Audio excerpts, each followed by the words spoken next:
said that cat brings life and do uncertain things. Classroom's not for me, sunset in autumn breeze. Sound is moving like a chorus, keep hearing that melody. So, the laces on your Salomon shoes broke. At first glance, the lace looks to be irreplaceable, but you're in luck, my friend. Salomon replacement lace kits are available at any Salomon dealer nationwide. The lace kit contains 2 sets of laces with loops on each end, a male connector, a female connector, slider wheel, slider body, and a release button. One kit fixes a pair of shoes.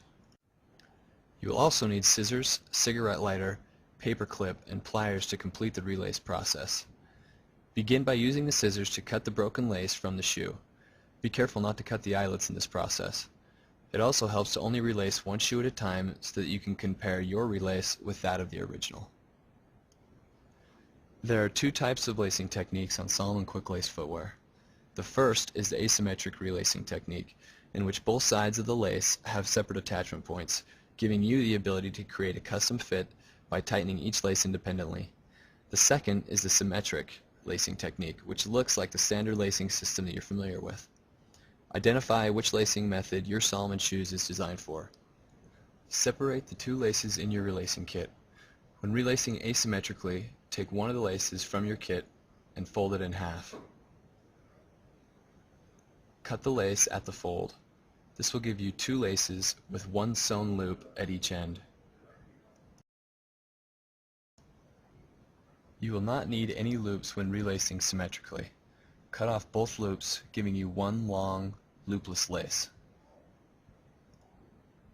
Once the lace has been cut, you are left with frayed ends of the Kevlar lace.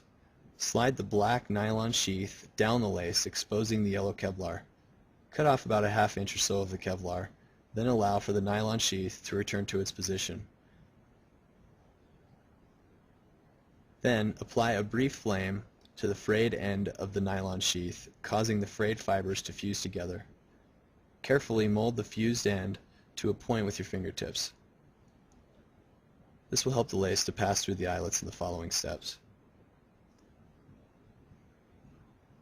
Now, take the paper clip and bend it into the shape of a bobby pin. Or you could just use a bobby pin if you happen to have one.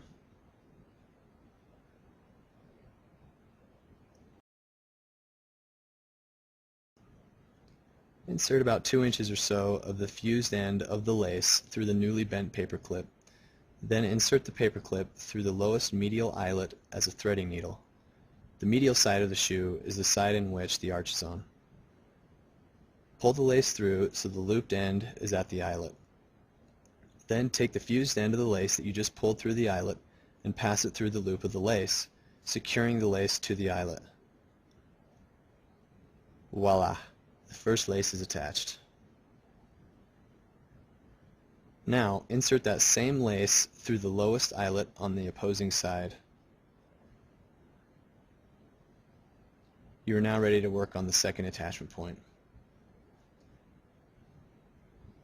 Take the other half of the lace that you just cut and repeat the attachment process on the next eyelet up on that same medial side of the shoe. Now that both laces are at an equal distance up the shoe, continue lacing the shoe as you would a traditional lace until you reach the top. If relacing the shoe symmetrically, use the paper clip if needed and insert each end of the long lace through the lower eyelets, and then simply lace the shoe as you would a traditional lace until you reach the top. Note that if your eyelets contain a plastic housing like this shoe, you can get the lace through with ease and do not need to use the paper clip.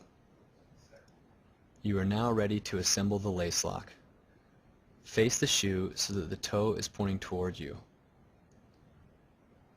You will need the slider body, slider wheel, and release button for this step.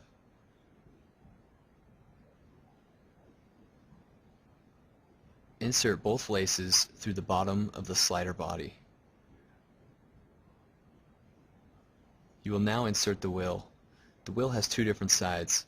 The hole on one side is flush, the other side has been routed, making the hole bigger.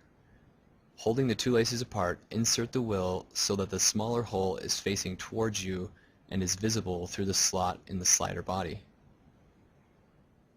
pull the slider body away from the shoe, causing the laces to grip the wheel. You will need the wheel as deep into the slider body as possible to snap in the release button. While pulling the slider body, apply a fair amount of pressure to snap the release button into the hole in the wheel, locking it in place.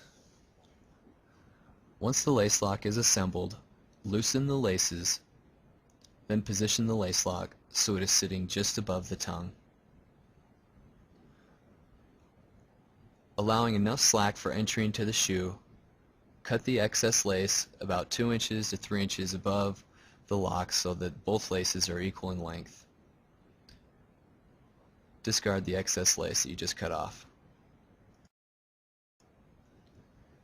Repeat the lace fusing step on the cuts you just made, as you will need to pass the lace through the connectors.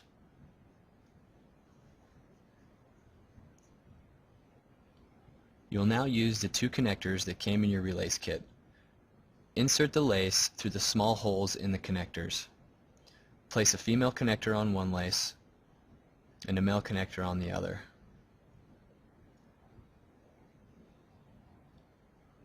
Now tighten the lace lock so you have some slack to work with.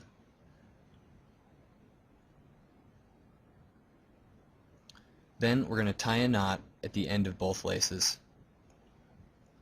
The tighter the knot, the easier it will slide into the open cavity in the plastic connectors.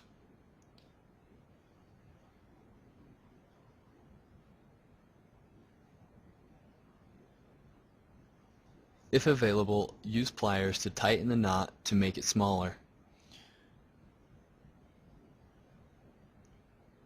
And using the lighter once again to fuse the knot may help in this process.